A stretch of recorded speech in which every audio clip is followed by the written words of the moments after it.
Salut, j'espère que tu vas bien. Donc aujourd'hui, on va enfin avoir le test définitif des polish 3D. Donc là, aujourd'hui, on va tester le cut et le polish de finition. Donc pour ça, j'ai choisi les pads Evo. Je ne sais pas si tu connais, donc bien sûr il y a différentes tailles. C'est des petits pads qui sont vraiment pratiques et pas chers. Un pad de 125 comme celui-ci est entre 8 et 9 euros le pad, donc ça reste relativement bas. Ça fait un petit moment que je les teste, donc à savoir que ce soit les polish ou les pads Evo, ça fait plusieurs voitures que je fais avec. Donc j'ai aidé mon ami Antoine sur une Porsche il y a quelques semaines de ça. J'ai fait déjà une première Mustang avec les polish 3D et les pads Evo, et aujourd'hui une nouvelle voiture, donc une deuxième Mustang d'un bleu vraiment magnifique. Donc je te montre les dégâts et on démarre de suite. Donc voilà, je t'ai gardé cette partie de capot, donc j'ai gardé un petit morceau. Donc comme tu peux le voir, il y a des micro rayures, mais ça c'est pas le plus inquiétant, donc il y en a un peu partout, mais bon, ça c'est entre guillemets pas trop grave. Par contre, comme tu peux le voir, eh bien il y a des taches ici, un peu partout. Donc ça c'est dû à un écoulement d'eau qui a traversé une dalle en béton, et qui a provoqué ce type de tache. Donc là c'est incrusté dans le vernis, même après la prépa, décontamination, etc. Donc bien sûr ça reste incrusté. Bruno a essayé comme il a pu d'enlever ça, mais malheureusement il n'a pas réussi, comme tu peux le voir. Donc on va tester les polish 3D pour voir leur efficacité de correction de ce type de problème. Donc là, avant de commencer le polissage, on va protéger la bande qu'il y a sur le capot. On ne va pas passer la polisseuse sur cette bande. Donc là, je vais poser un scotch de masquage. Hop là, on va essayer de le mettre le plus près possible de la bande. Hop, voilà. Voilà, donc un petit scotch de masquage pour éviter d'abîmer les stickers sur la carrosserie. Donc on est parti, on va prendre donc un pad de 125. Donc là, pour ces tests là, je n'ai utilisé qu'une orbitale tout à fait classique que tu peux trouver partout, c'est le genre d'orbitales qui sont dans les 140 euros à peu près, que tu vas retrouver dans tous les coins possibles, dans toutes les boutiques possibles. Donc un pad 225 Evo. Donc le pad bleu, un pad de cut. Donc on va prendre le 510, donc ce polish là, voilà, le 510, un polish de cut. On va mettre 1, 2, 3, 4 noisettes. Voilà, donc ça va suffire largement, 4 noisettes comme ceci, et on est parti pour une passe croisée. Donc la passe croisée, on va faire de gauche à droite, donc comme ceci, puis de haut en bas. Je répète un petit peu les bases pour les débutants, pour ceux qui ne connaissent pas du tout. Donc sur une orbitale, tu vas te mettre directement en vitesse 6 pour avoir un maximum de coupe. Il n'y a pas de souci, il n'y a pas besoin de se mettre en 3 ou en 4. Avec une orbitale et un orbite de 15, tu peux directement te mettre au max vitesse 6. Donc la vitesse de déplacement sur un carré comme ça, de cette dimension là, tu vas faire 1, 2, 3. Tu descends, 1, 2, 3. Voilà, pour ceux qui sont habitués, ça va être un peu chiant, mais il faut quand même penser aux débutants. Donc on est parti, on pose sa polisseuse, on la tient fermement et on est parti pour une passe croisée.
Voilà, donc comme tu peux le voir, l'avantage des polishes 3D, déjà premièrement, c'est qu'on peut faire une passe relativement longue sans aucun souci. Hein, il y a encore un dépôt de polish sur la carrosserie, donc on peut le travailler relativement longtemps suivant les dégâts que tu as. Donc une fois que tu as fini ta passe sur ton carré, tu vas prendre une microfibre à poil mi-long pour essuyer tous les résidus de polish. Donc on est parti, on essuie ça correctement, voilà. Hop, on retire un maximum de polish. Voilà. On va attraper une lampe de vérification. Alors qu'est-ce que j'ai fait de la mienne? Hop là, je l'ai laissé à recharger bien sûr. Voilà, on attrape une lampe de vérification et on regarde si tous les dégâts ont été supprimés. Donc là, pour ce premier cas, principalement les taches dues au calcaire. Enfin, au calcaire, surtout à l'eau qui a traversé une dalle de béton. Hein, donc ça provoque des taches qui s'incrustent dans la carrosserie. Voilà, je vais y arriver. Donc a priori, eh bien l'efficacité des pads 3D est là. Une seule passe croisée à l'orbital avec les pads Evo. Eh bien, il n'y a plus rien. Donc bien sûr, je vais faire cette partie-là avec des pads beaucoup plus petits. Hein. Donc là, je vais choisir le pad Evo en 80 mm. Hein, ça sera plus adapté pour ce type de forme de véhicule. Mais déjà, bon point pour les polish Evo, une seule passe et tout est parti. C'est vraiment fantastique. Voilà, donc je termine le carré et je te montre ça d'un peu plus près. Voilà, donc j'ai fait la correction de tout le carré, hein, donc que ce soit le grand panneau comme je viens de te montrer ou à ce niveau-ci où il y a pas mal d'arêtes. Donc là j'ai utilisé un pad de 80 et un de 50 mm je crois si je ne m'abuse. Donc voilà, maintenant on va passer à la finition. Donc là on va prendre le pad jaune de finition de chez Evo et le 520 de chez 3D, donc un polish de finition.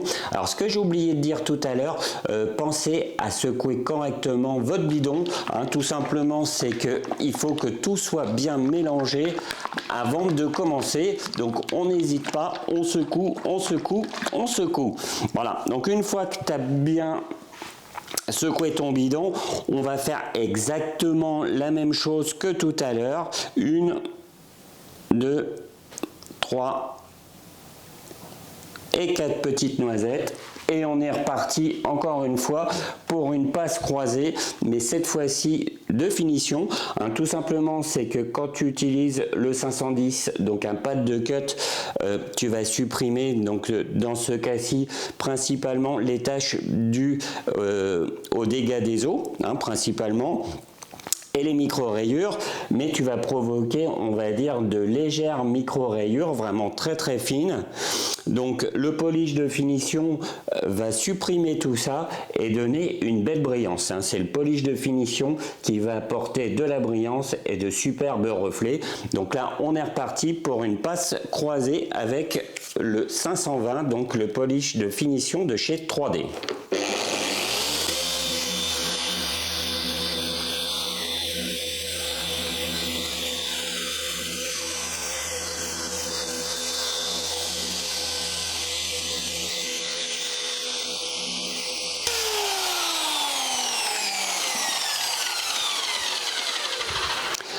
Voilà, donc même motif, même punition, tu reprends ta microfibre à poil mi-long, tu essuies tes résidus de polish, voilà, tu retires le plus gros, hein, parce que forcément il restera toujours des résidus.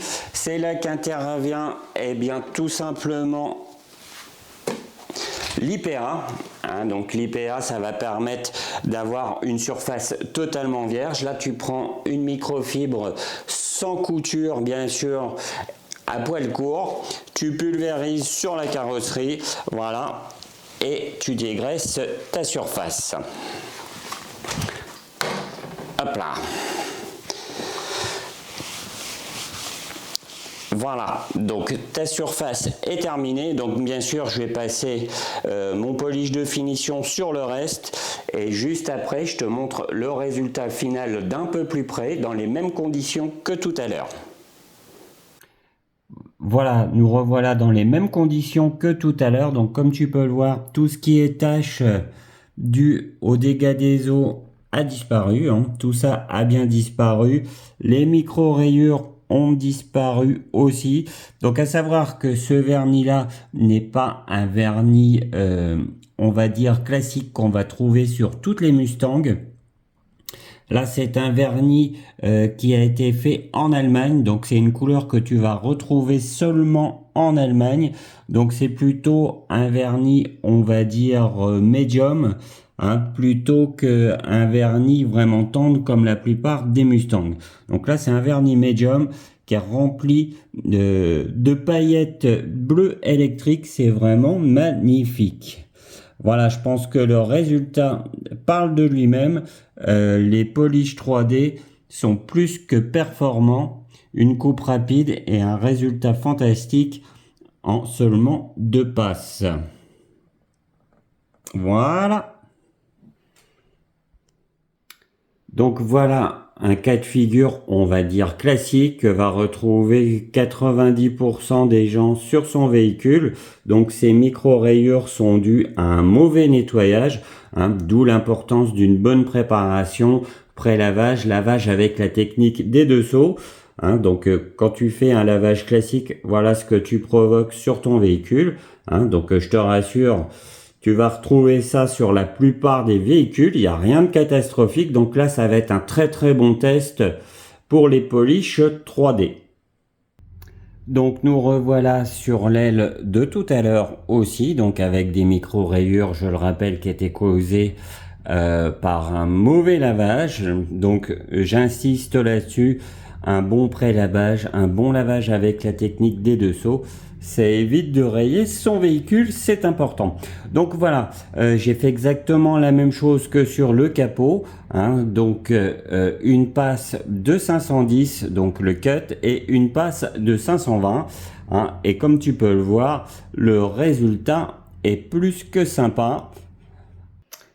Voilà, donc le résultat avec un éclairage classique, hein, ça va permettre de voir un petit peu la brillance, l'effet miroir. Hein, donc si on veut, on peut se voir dedans, il n'y a pas de souci. Hein, comme tu peux le voir, on voit très très bien ma main sur ce superbe bleu. Donc une belle brillance, une belle profondeur, c'est vraiment magnifique.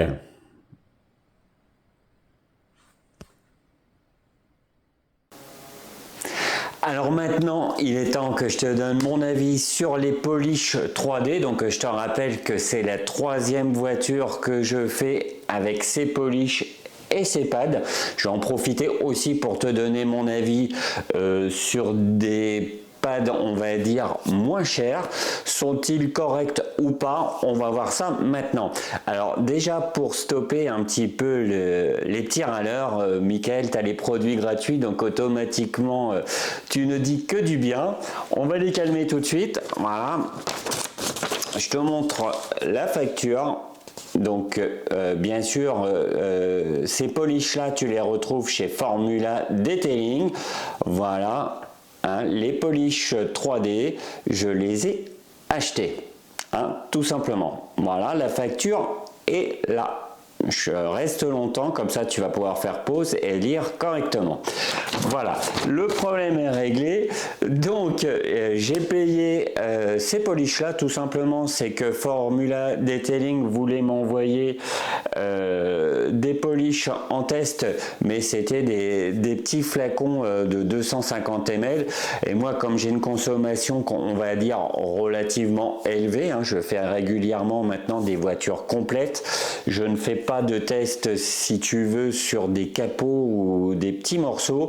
Je fais des voitures entières pour avoir vraiment un avis précis, hein, parce que chaque voiture est différente, chaque rayure est différente, etc., etc. Donc pour avoir un avis précis sur un polish, il faut faire au moins 2 à 3 voitures pour avoir un avis vraiment correct. Donc voilà, donc comme je te l'ai dit au début, j'ai fait donc 3 voitures avec ces polish là. Donc c'est des polish à base aqueuse. Et dedans tu as de la poussière de céramique, donc un gros pouvoir de coupe, ça on peut se dire. La coupe est relativement rapide, je vais même peut-être te dire plus rapide que la plupart des polish. Hein, j'ai du Swixer, j'ai du Scholl, j'ai du Manzerna, voilà, enfin toutes les grandes marques. Je les ai testés. Les polish Scholl, je les utilise depuis plusieurs années maintenant. Et là, effectivement, les polish 3D ont un pouvoir de coupe relativement rapide. Alors là, c'en est même étonnant, surtout avec une orbitale. Alors tu vas me dire, ouais, mais sur une Mustang, c'est pas un vernis super dur. Ok, j'ai eu le même étonnement sur une Porsche. Donc Porsche, si tu as déjà travaillé sur une Porsche, vernis dur. Hein, et j'ai travaillé à l'orbitale, pad Evo. Et aucun souci, en 1 à 2 passes, tous les problèmes sont réglés. Donc vraiment un très très gros pouvoir de coupe. L'avantage aussi, c'est que tu peux le travailler longtemps, hein, le polish ne sèche pas, ça c'est déjà un gros plus, je trouve. Donc tu peux le travailler assez longtemps suivant les rayures que tu as, hein, ça c'est déjà un bon plus. Il ne fait pas énormément de poussière, donc là je parle du 510, hein, donc le polish cut. Voilà, donc celui-ci, hein, je te le montre d'un peu plus près, il fait pas énormément de poussière. Vraiment, au début, j'étais sceptique, hein, je me suis dit, il y a des reboucheurs dedans, c'est pas possible. Une passe aussi rapide peut corriger autant de défauts. J'étais un peu étonné. Donc j'ai bombardé de l'IPA, hein, tu sais bien que j'aime bien en bombarder énormément. J'ai bombardé de l'IPA. Et la correction était là. Donc une grande rapidité de coupe et les gros avantages, pas trop de poussière, légèrement de la poussière au bout d'un moment, mais rien de bien catastrophique, mais un gros pouvoir de coupe, ça on peut le dire. Le polish de finition, bah pareil, très très bon résultat. Alors, sur les polish que j'utilisais avant, pour avoir la fameuse brillance, le reflet, la profondeur, fallait utiliser en règle générale, enfin tout au moins pour moi, pour avoir le résultat que je souhaitais, il me fallait au minimum 3 polish. Voilà, donc avec celui-là, que ce soit donc le 510 et le 520, tu as un gros pouvoir de coupe, ça c'est vraiment extraordinaire. Et le polish de finition t'apporte une brillance, des reflets et une profondeur extraordinaire en une seule passe. Voilà, donc en gros, tu n'as pas besoin d'avoir 50 000 polish avec 3D, parce que de toute façon ils en font pas 50 000. T'as ceux-là et t'as le One aussi, c'est un One setup. Bon, ça on en reparlera peut-être dans une autre vidéo, hein, qui est très très bon aussi. Tu peux aussi utiliser le One comme médium, hein, pour ceux qui veulent faire une passe intermédiaire.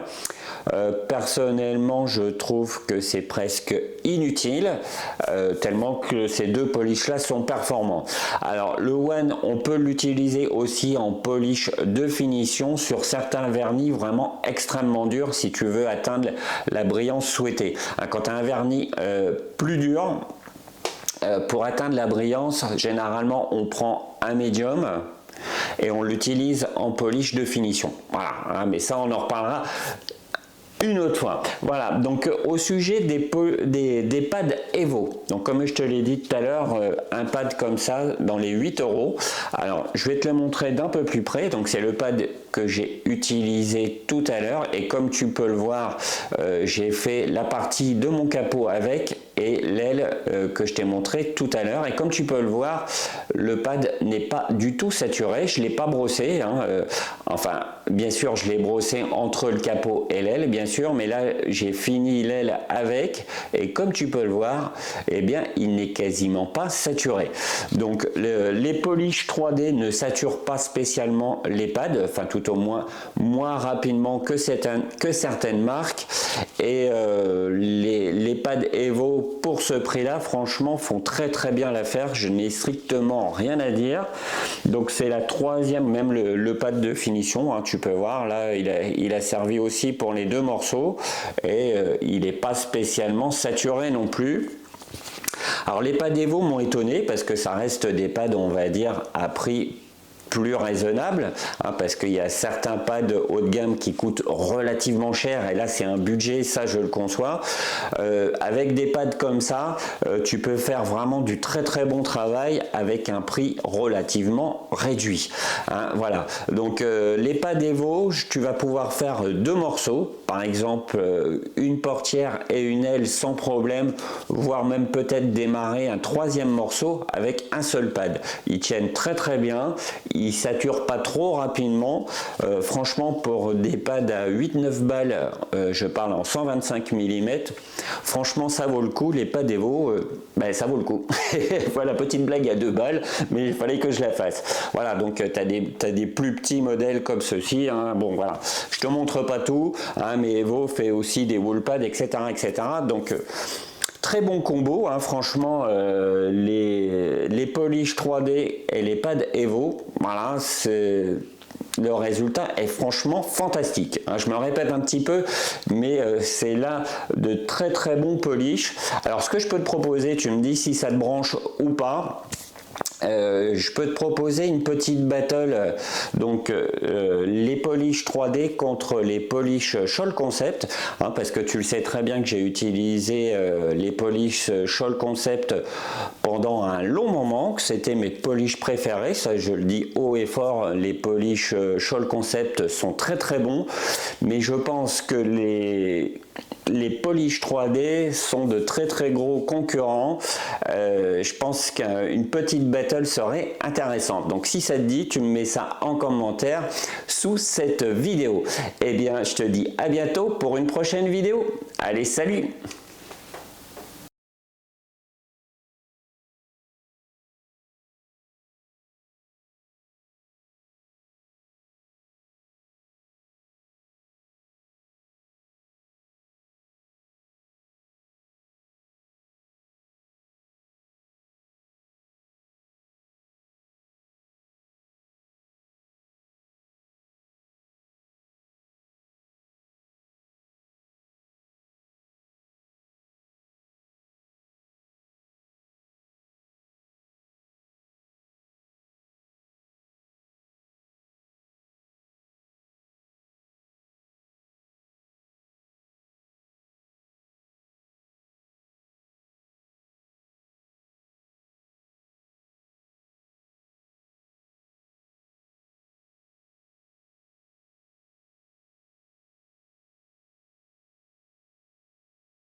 Thank you.